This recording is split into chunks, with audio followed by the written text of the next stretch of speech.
नमस्कार दोस्तों, हिंडनबर्ग ने अडानी ग्रुप के ऊपर दूसरी रिपोर्ट जारी कर दी है और आज के इस वीडियो में यही जानने वाले हैं कि किस प्रकार से अडानी ग्रुप मार्केट में फ्रॉड कर रहा है और उसके बाद सेबी के चीफ के ऊपर जो सारे के सारे एलिगेशन हिंडनबर्ग ने लगाए हैं उस पर भी चर्चा करने वाले हैं। इसलिए वीडियो को मिस ना करें, चैनल पर नए हो तो सब्सक्राइब कर दीजिए। चलिए आज की इस वीडियो को शुरू करते हैं। दोस्तों, सेकेंड रिपोर्ट में हिंडनबर्ग ने कहा सेबी के चीफ जो माधवीपुरी हैं, जो भारतीय सरकार की अथॉरिटी है जो शेयर मार्केट के रूल्स एंड रेगुलेशंस को कंट्रोल करती है, लेकिन उनके ऊपर हिंडनबर्ग ने बड़े बड़े आरोप लगाए हैं शेयर मार्केट को लेकर। इस टॉपिक पर बात करने से पहले एक बार पुनः पीछे चलते हैं और फर्स्ट रिपोर्ट पर नजर डालते हैं कि किस प्रकार के बड़े बड़े एलिगेशन अडानी ग्रुप के ऊपर लगे थे और वह किस प्रकार से बहुत बड़े खतरनाक उन्होंने खलबली मचाई थी शेयर मार्केट में। आइए पहले उस रिपोर्ट पर नजर डालते हैं। आज से एक साल पहले हिंडनबर्ग ने अडानी ग्रुप के ऊपर एक रिपोर्ट पब्लिश की थी जिसका टाइटल था how the world third richest man is pulling the largest can corporate history. यानी हिंडनबर्ग का कहना था कि आखिर दुनिया का सबसे तीसरा अमीर आदमी कॉर्पोरेट इतिहास में कितना बड़ा घोटाला कर रहा है। ये रिपोर्ट किसी और के ऊपर नहीं, गौतम अडानी के ऊपर थी।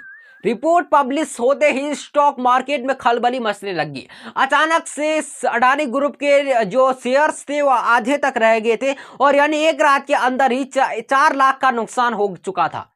आखिर क्या था हिंडनबर्ग की इस रिपोर्ट में खुफिया बात जिसने शेयर्स को रातों रात कम कर दिया था? आइए इस पर नजर डालते हैं। हिंडनबर्ग ने अडानी ग्रुप के ऊपर एलिगेशन लगाए थे कि अडानी ग्रुप स्टॉक मार्केट और शेयर मार्केट में को मैनिपुलेट कर रहा है, लेकिन 2 से 4 दिन तो अडानी ग्रुप के शेयर्स बहुत कम हो चुके थे, लेकिन 2 से 4 दिनों के अंदर वह सारे के सारे शेयर रिकवर हो चुके थे और मामला बराबर तक पहुंच चुका था।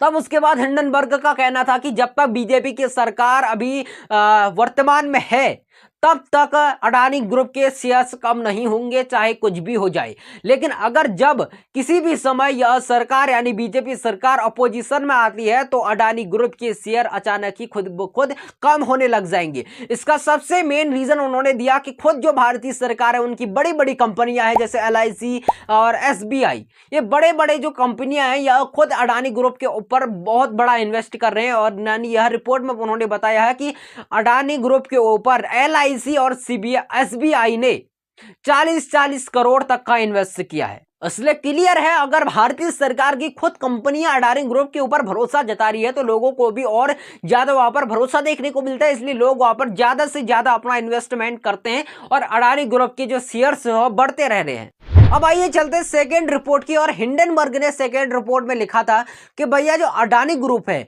वह जो अपनी विदेशों में सेल्स कंपनी से उन पर ही ट्रांसफर कर रहा है। यानी कि ये समझिए जो अडानी ग्रुप के लोग हैं वह क्या कर रहे हैं, अडानी ग्रुप के लोगों पर ही सेल्स ट्रांसफर कर रहे हैं। यानी जो दुनिया का सबसे बड़ा फ्रॉड है, यानी अडानी ग्रुप के सेल्स खरीद रहा है, जो सबसे बड़ा मार्केट का एक बड़ा फ्रॉड हो सकता है। अब भैया मैंने आपको पहले ही बताया था कि फर्स्ट रिपोर्ट में ये सारी की बातें हिंडनबर्ग ने क्लियर नहीं की थी। उसके बाद सेकेंड रिपोर्ट आई और उस सेकेंड रिपोर्ट में यह भी इंक्लूड किया था।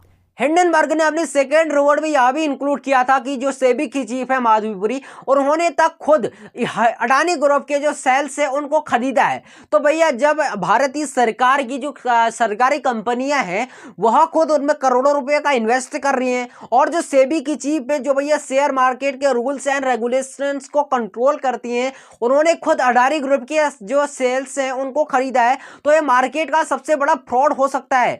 और इन पर जब भारतीय सरकार अपना खुद इन्वेस्ट कर रही है तो लोगों को भी और इन्वेस्ट करने का मौका मिल जाता है। जब भैया उनको लगता है कि भारतीय सरकार और हमारे देश की सरकार जब खुद इन्वेस्ट कर रही है तो इसमें बहुत ज्यादा भरोसा दिखता है लोगों को और उनके शेयर्स बढ़ते रहते हैं। ऐसे ही यह मार्केट का बहुत बड़ा फ्रॉड बताया है हिंडनबर्ग ने अपनी सेकेंड रिपोर्ट में।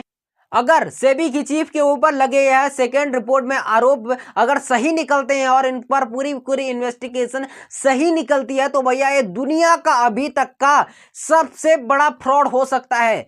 और इस बात पर बहुत बड़ा दुख होता है कि भैया उसमें जो नाम आता है वो इंडिया का है। अगर वीडियो पसंद आए हो तो बिल्कुल अपनी कमेंट पर राय दे सकते हैं हिंडनबर्ग की रिपोर्ट को लेकर और अडानी ग्रुप के इस फ्रॉड को लेकर अपनी राय जरूर दे सकते हैं। तब तक के लिए दोस्तों मिलते हैं नेक्स्ट वीडियो में, तब तक के लिए जय हिंद, वंदे मातरम, नमस्कार।